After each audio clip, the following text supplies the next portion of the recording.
So I'm not like stepping into like, I'm an empath, I feel stuff like a lot, it's like super, it's too much, I need you to like chill out and like back down and like just like leave me alone for a while to like be in my feels. Like instead of like being like that, sometimes I still get like that, mind you.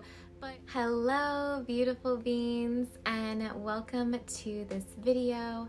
I wanted to pop on here and talk with you about empaths, and I wanted to stick more to kind of the shadow aspects of empaths because I just feel like the word empath in general has been circulating and been overused in the spiritual community.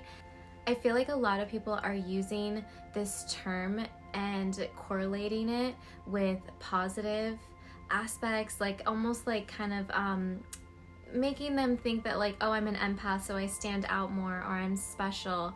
And no, you're not an empath, so you're not as special as I am. Like, I feel like a little bit of that has been going around, and I just want to point out that like everything in life is duality. It's one of the universal laws that there exists both light and dark, you know, both positive and negative. Like, we each have an opposite in order to create this balance.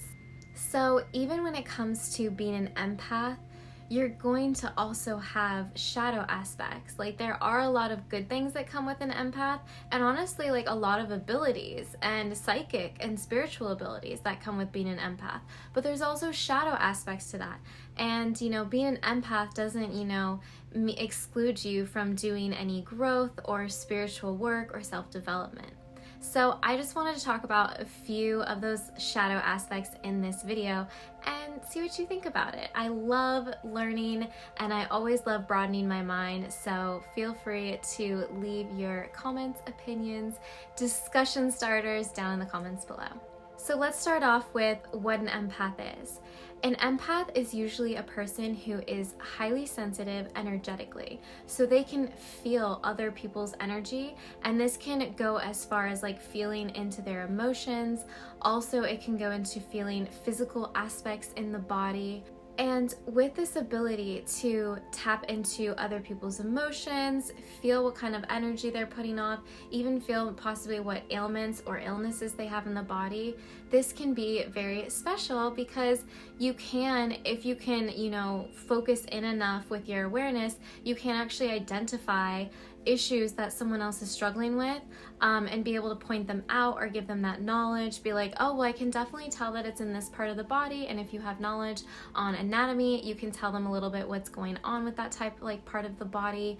At the same time, like empaths also can, you know, really feel other people's emotions. And this is something that's really beautiful that an empath possesses, because when they can feel someone else's emotions coming towards them and they can really feel into that, they can not only be super supportive and be able to give that other person what they need in that moment, but also it can really help with communicating and really coming from a place of understanding. So that is really beautiful of an empath, and you know, one of the special abilities that they have with this ultra sensitivity. Most people that identify as empaths most likely had a traumatizing event in their life or an overall traumatic childhood. So what actually causes an empath is usually a child that has felt very unsafe in their environment. You can experience this as, you know, a young adult and even well into your adulthood as well. I'm just giving an aspect of like how this could be formed. And let's say you do have a child and it's in a family environment where it really does not feel safe, and it's trying to figure out some kind of coping mechanism, some type of ability that they can do in order to be more well suited to their environment. When you're raised in an environment that feels very unsafe to you, and possibly you have narcissistic or parents with mental disorders or addictions, often you get a development of an empathetic child because there's a need to fill. And Empaths, they have no energetic boundaries really. They are open and they feel everything. So this is a way that they can protect themselves when they are, in a situation where the environment feels unsafe. They are basically putting out feelers and they're feeling into the energy. And that way they kind of have like a little bit of an edge, a little bit of more predictability. I'm not saying that like they're predicting the future. I'm just saying that like if you're an empath, like you can feel the energy outside of your room. So if you know some shit's going down like in the other room, you can go and freaking hide in the closet because you can feel the energy is tense. There's anger, there's aggression, possibly could lead to even violence, and that's scary. So you felt that, and now you're going to protect yourself by avoiding it and going somewhere else. This is the kind of stuff that starts to develop when you're raised in unsafe environments, or even, go through a traumatic event where you felt very unsafe. And so you basically drop all these like energetic boundaries in order to feel out your feels. And then that can also lead to some of the other shadow aspects that we're going to go over and hit into now. So another shadow aspect is what I just mentioned previously when we were just talking about what an empath is, which is the fact that empaths don't really have any energetic boundaries. And when I first figured out that I was an empath, I totally relate to this. I had all my walls down. I was feeling into everybody's feels to the point where I would literally I could go into a shared space. For instance, I was at a post office and I felt physically nauseous. And that was because I was overloaded with emotions. This one lady who was a customer was screaming at the lady who was working the front desk. And that lady who was working the front desk was feeling very, very anxious and very upset to the point of being physically sick, not knowing how to respond to this lady. And then I was also picking up on this lady's aggression. And then on top of that, there was a line behind her because she had probably been venting for so long. There were several other people putting out frustrated energy just out into the field while doing nothing. And so I felt physically nauseous. I literally had to exit out of the post office and take a breather and go back in, and this lady was still freaking complaining. And so I just went up to the front and I said, excuse me, I'm so sorry to interrupt. I have this little simple question. And then I just asked this lady, I was like, hey, I can tell that you're kind of agitated, what went on today? And she just, of course, divulged her, intimates and personals about how she was having such a tough day and everything had gone wrong. And she pretty much decided to have her blow-up meltdown at the post office. So, you don't have boundaries as an empath. It's not like they teach this stuff in school, okay? So it's perfectly understandable that you may have suffered like I did before, and you just picked up on all these energies and you weren't able to block any of it out. But you can, my friend, and if you struggle with this, please let me know, because I can easily make another video about this topic, explain on how you can put up some energetic boundaries in order to protect your own energy, but also to protect others, which leads me into the next shadow aspect of an empath. Empaths not only can, experience other people's, energies and emotions, and it can be kind of even projected onto them. Sometimes it feels like it's just full on thrown at us, and that also can be because we don't have energetic boundaries. But at the same time, empaths can be, let's call it a bit nosy, and we can dive into people's emotions when they don't really want that, It's honestly, when you're working with anything, even when it comes to working with elements and minerals like crystals, you want to ask them for their participation. You want to ask them permission to work with them and to utilize them in the way that you want.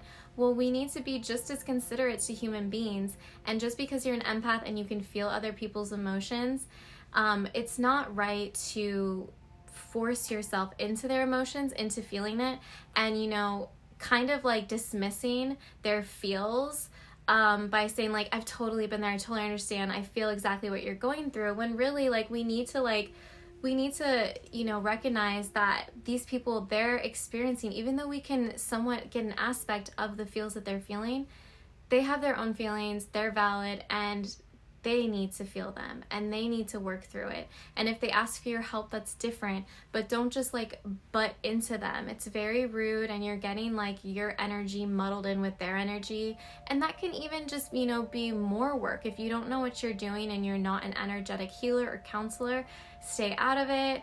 Don't butt in. I know it's hard, empaths, especially if like you don't have those energetic boundaries set in place. You know, sometimes it can just come up, and you do this on a subconscious level even. It's not like you're always intending to, but some of you out there I know do intend to do this, and you can even use this for shadow aspects such as manipulating people. So like I said, it's not all like light, love, and flowers when you call yourself an empath.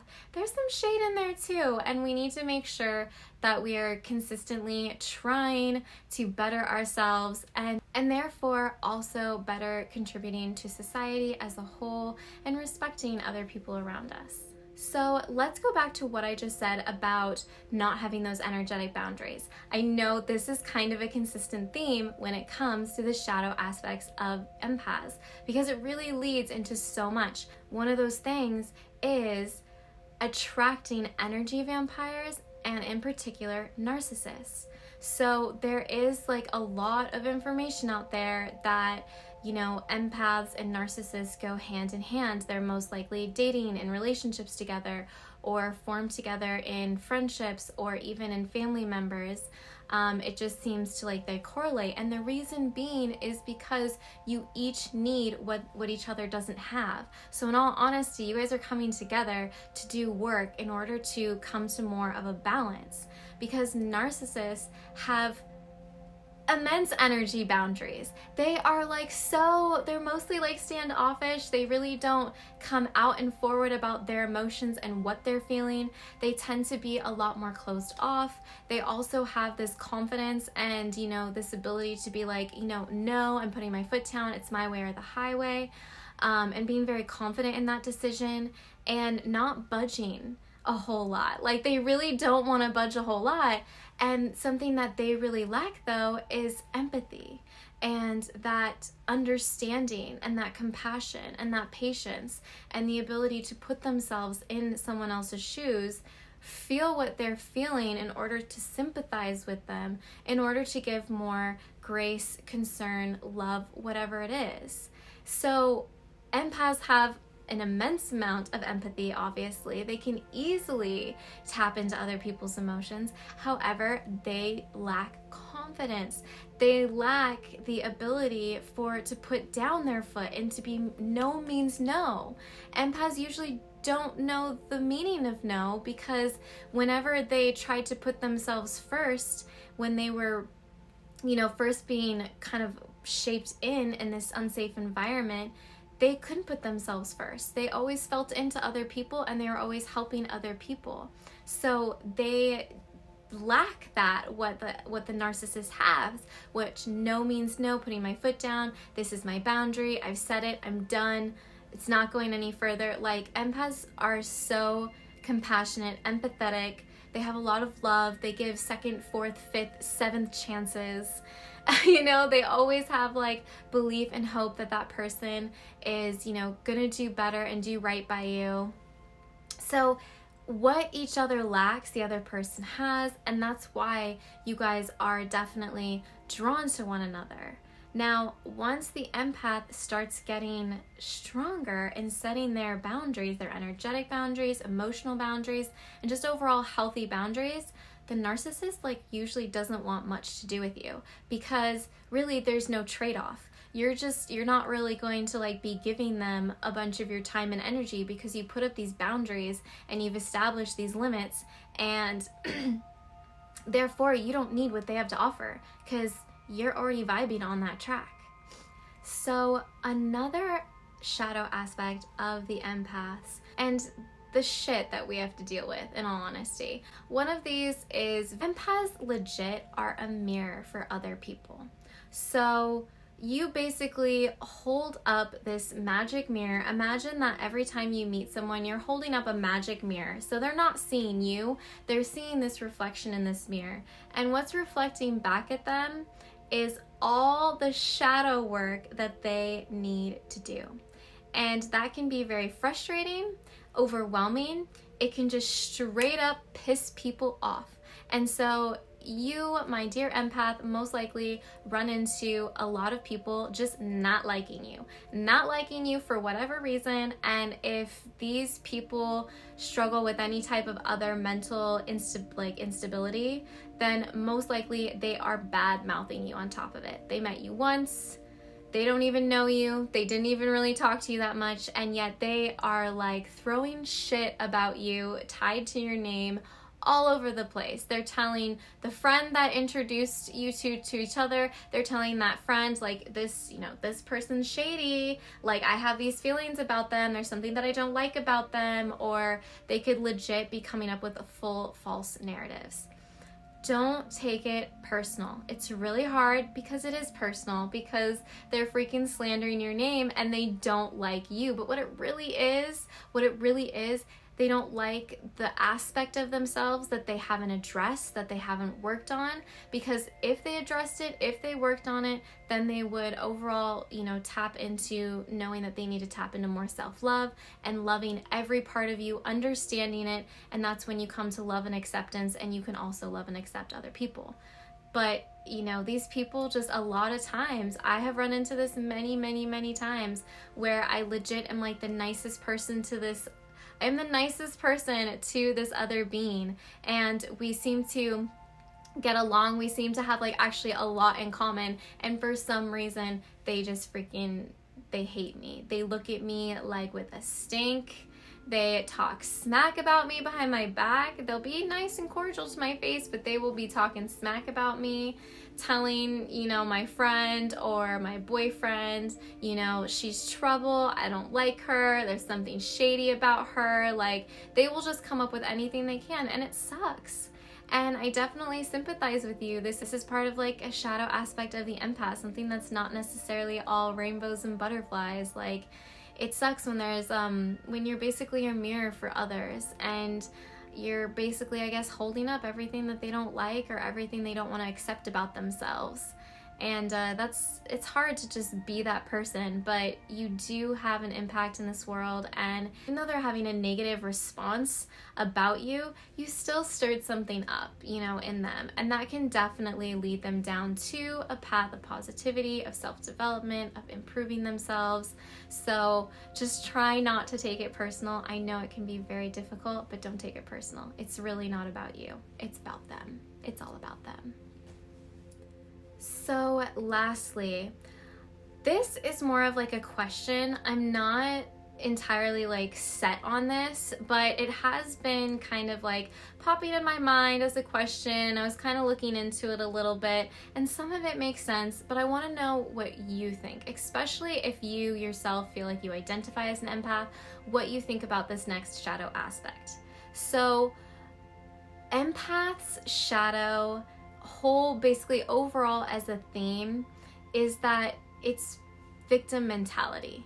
You know, we have these amazing abilities that make us highly sensitive, and that can be really frustrating when you don't know how to protect yourself, you don't know how to work with these energies, you're not understanding even where they come from. Like, there's a lot of stuff that goes on that, you know, you can just hyper feel into that can be really overwhelming, and it takes a grip to start to educate yourself and understand it, and to realize that it's not other people's fault. We can't just blame the narcissist or our parents or that person that was cruel to us, because it's like, yeah, that sucks, but we can't just place blame. We really need to look within ourselves and ask, you know, why is this coming up for me? How can I grow from this? What can I learn from it? And, you know, if you are feeling, you know, overload of emotions, figure out how you can set up energetic boundaries so that your energy isn't constantly being depleted, you're not constantly giving it out. At the same time, you're not constantly absorbing other people's energy, because when we're constantly absorbing other people's energy, you know, we can also get sick. If you don't know how to energetically clear it back out, you're just storing all this negative energy, and you're storing it in your body, which can then lead to physical ailments or even illness and sickness. So it's really important that, you know, if you do resonate with the term empath, to realize that you need to get some tools under your belt. It's really about figuring out how you can utilize this sensitivity and this energetic exchange to the best of your ability, but also keep you in balance, rather than stepping into the negative, the shadow aspect of being an empath and being like, this is so overwhelming, woe is me, you don't understand, I feel so much. It's like, yeah, we feel a lot, but you have been blessed with these abilities, and sometimes blessings can feel like curses when you don't know how to utilize them. So it's really important to get some knowledge, get some tools on your belt in order to be a positive impact and a positive empath on this world, rather than constantly being in the victim side of the empath. Because I somewhat relate to this. I feel like when I really resonated with saying like I am an empath, I did feel like I had gone through all this trauma, and these people had badly hurt me, and I felt like I had done really nothing wrong but try to love and be loved, and really tried to respect like the dynamic, the situation, the relationship, whatever it was, and things still just went wrong. And it's honestly, I finally figured out that it was because I was drawing in these tumultuous experiences in order to learn these lessons, in order to gain this knowledge, and in order to get these tools and tips and put them on my belt in order to evolve myself, in order to lift to a higher self. And that, when I went through that work, I feel like I've experienced less traumatizing events. It's been less disruptive. Definitely it's day by day, so different days, like sometimes I maybe will be in a zone where I totally do forget to like put up those energetic boundaries, and then I'll feel depleted and I'll be like, what the heck happened? And it's just, because I forgot, and I just, kind of let it go a little bit, and that happens. But overall, since I have been, tapping into these tools, putting up energetic boundaries, also doing, if I'm healing or working with anybody else's energy, I make sure that I clear out all my chakras. I do a little bit of Reiki, I do some yoga. I make sure to really get out that energy that is not mine, and all energy that no longer serves me anymore, so that I'm constantly keeping my vessel as clean as possible when it comes to negative energies, just constantly. Everything needs to be in a flow. I think of like waves in the ocean, like negative energy comes in and it goes out. Positive energy comes in and it goes out. So yeah, and so once I learned how to just accept and learn how to use these energies and letting go, it really helped serve me, and I feel like I stopped blaming others, and I stopped like seeing it as like a curse, and I'm now able to, use these, and they're more like abilities now. So I'm not like stepping into like, I'm an empath, I feel stuff like a lot, it's like it's too much, I need you to like chill out and like back down and like just like leave me alone for a while to like be in my feels. Like instead of like being like that, sometimes I still get like that, mind you,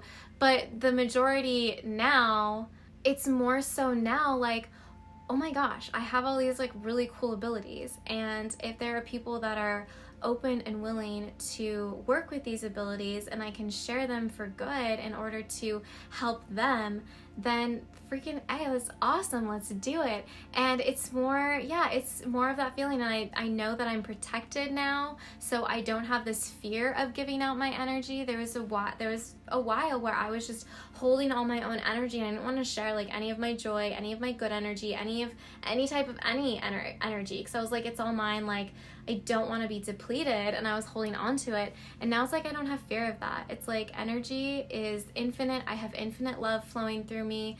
I am protected. It's all well. Everything is happening for me, not to me. That also was a mantra that I definitely used when I was going through this spiritual growth. And so like I said, I almost feel like when you're first figuring out that you're an empath, you're more in this victim mentality. And once you recognize like how to utilize this energy and how you can, basically spiritually develop yourself, then these no longer become burdens, they become strengths. They become abilities, and it leads you into a whole nother aspect of helping people, which I truly love. So let me know what you guys thought in this video. I know it is a bit controversial because I did, I'm listing off more of the shadow aspects rather than the positive aspects of an empath. So we're just doing a little bit of healing here. Let me know what you think about this video in the comments below. If you liked this video, please give it a thumbs up. And if you're interested in more conscious conversations like this one, or if you're interested in yoga, meditations, affirmations, high vibe baby, then I highly recommend that you click that subscribe button down below so you'll know when I post new videos every week. Okay, my friends, I look forward to seeing you in the next video or down in the comment section below. Until next time, namaste. And I think that a lot of people tend to view empaths and using this word as a positive constellation.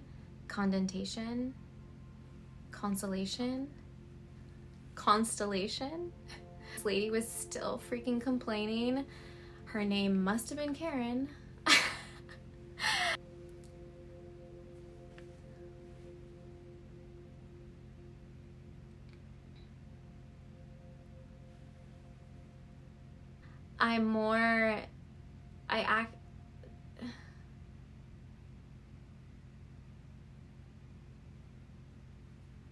Where was I going with this? Oh, right, the mirror. Yes. Okay. Yeah. Where was I going with this? I just was kind of going on a rant. So